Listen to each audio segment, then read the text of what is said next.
I'm on the island of Antigua. It's incredible. I love this place. The island is gorgeous, the sunshine, the views.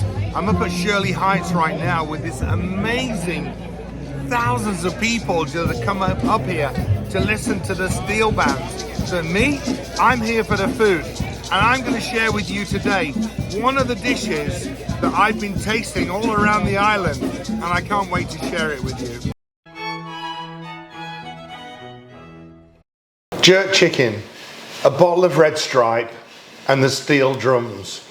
You're not just enjoying a meal, you're taking part in the rich history that spans continents and centuries. Today I'm making my version of jerk chicken. Jerk is a style of cooking that's native to Jamaica, and it's using either a dry rub or a wet rub that sort of creates a hot spice mixture, and that's what gives it all the beautiful flavors of the islands. Now the word jerk actually comes from an old Spanish word called charqui.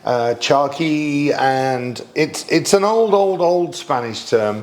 And if you think of the word charqui, it sounds like jerky, and that's what it was for. They used to season the meat, dry it out, and that was the original jerky, which they then turned into the jerk meats that they used to cook. Now records show that jerk chicken traces back to the 17th century, and when enslaved Africans escaped on the island of Jamaica up into the hills and formed communities up there, became known as the Maroons, and started cooking jerk chicken.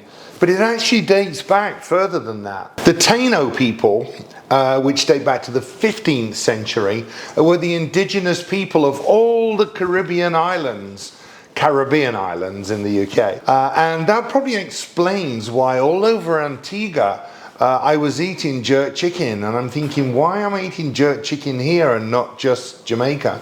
Because all through the islands they're eating the jerk chicken, and that's thanks to the Taino people who taught the Maroons how to make jerk chicken. Now at the time they cooked wild hogs, and they cooked them, they dug pits and put leaves across the top and pimento wood sticks because they didn't want to be found by the British. That was the way of cooking it, but then later it evolved into the jerk pork, the jerk chicken, and of course nowadays they do the jerk fish as well, and it's absolutely amazing. The flavouring on all that is just incredible.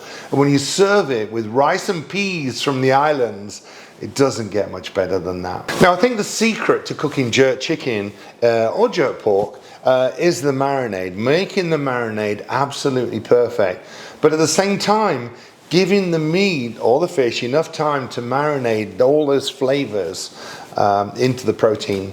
And so it's good if you can start this the day before, make your marinade the day before, especially with chicken, or if you're doing pork. Fish, not so much, 30 minutes is just great. A lot of ingredients here, and so this is my version of the jerk chicken, and I'm saying that because I'm actually putting a little soy sauce in there, and that's not traditional. I mean, why would you have soy sauce there? But I find that just gives a little depth into this. And another thing is I don't have the pimento sticks to cook on to give it the authenticity on the grill. I'm actually cooking mine in the oven, and I want you to cook this recipe at home because it's so good.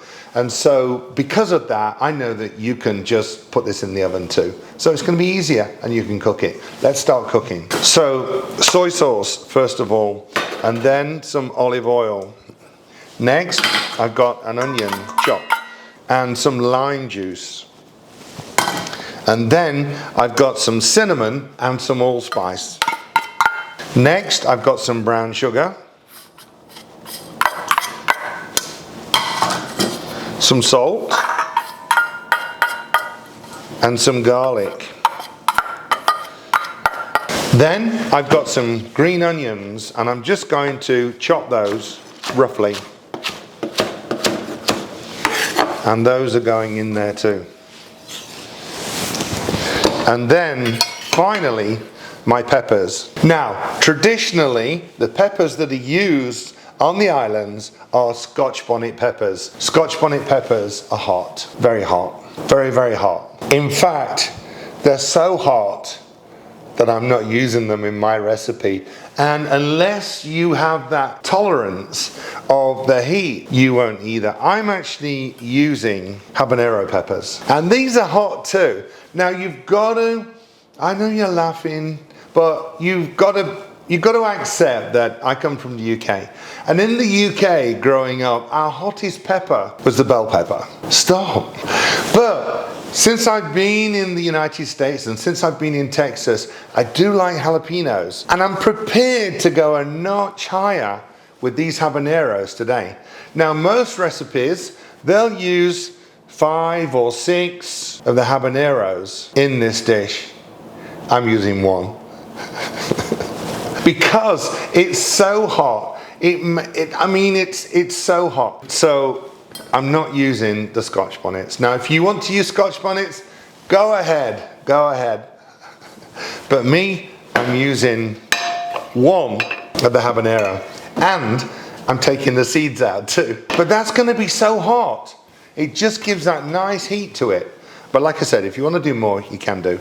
So all of this mix then goes into the food processor.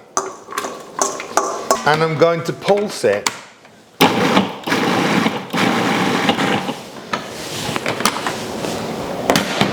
I want some nice chunky pieces in there. I don't want an absolute puree. I don't want a sauce. Once it's all pulsed, the mix is going back into the bowl. It smells so good already. For my chicken for this, you can use any part that you want to. You can use the breasts if you like. But for me, I like the drumsticks and I like the chicken thighs and I like the skin on and I like the bone in. So with the drumsticks, I'm just going to make a few cuts into the meat and then drop them into my marinade. And the same with the thighs. A few nice cuts, and that helps all the flavor go right down into the chicken.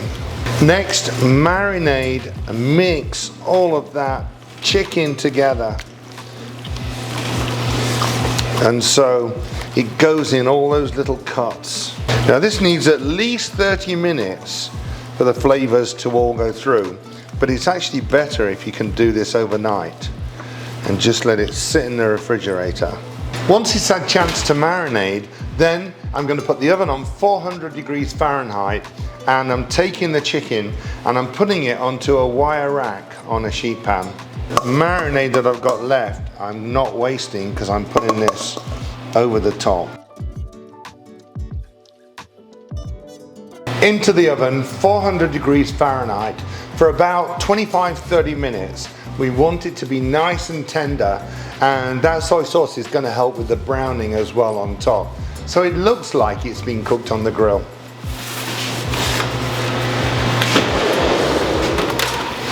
When they come out of the oven, they not only smell amazing, look incredible, but I know they're going to taste delicious. Look at that, beautiful, crispy, fall apart jerk chicken.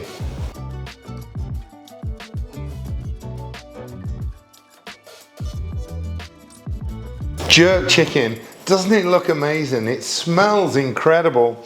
And I've made some rice and peas, coconut milk rice and peas that you serve with the jerk chicken. The video would be too long if I showed you how to make them, but the recipe with the jerk chicken is in the description below, so you can make this at home, both of them. I don't know where to start first. Maybe with the chicken. And it's not too spicy because I didn't use the Scotch bonnets. It falls apart. And there's just enough heat in there for me. Thanks for watching. Hope you'll make this one at home. Give me a thumbs up. Share your recipe. Tell me what I could have done different. Oh, I can feel the heat already. There's only one habanero in there. But I'll see you again soon.